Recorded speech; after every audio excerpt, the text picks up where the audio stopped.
இயேசு தம் சீடர் 12 தம்மிடம் வரவழைத்தார்.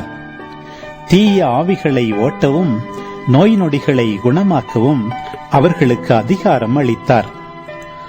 அத்திருத்தூதர் 12 பெயர்கள் பின்வருமாறு: முதலாவது பேதுரு என்னும் சீமோன், அடுத்து அவருடைய சகோதரர் அந்திரேயா, செபதேயுவின் மகன் யாக்கோபு, அவருடைய சகோதரர் யோவான், பிலிப்பு, பர்த்தலெமையு, தோமா, வரி தண்டினவராகிய மத்தேயு, அல்பேயுவின் மகன் யாக்கோபு, ததேயு, தீவிரவாதியாயிருந்த சீமோன், இயேசுவை காட்டிக் கொடுத்த யூதாசு இஸ்காரியோத்து.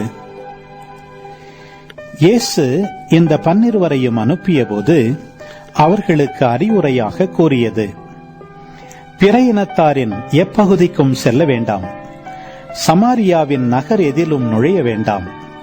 மாறாக வழி தவறி போன ஆடுகளான இஸ்ரேல் மக்களிடமே செல்லுங்கள்.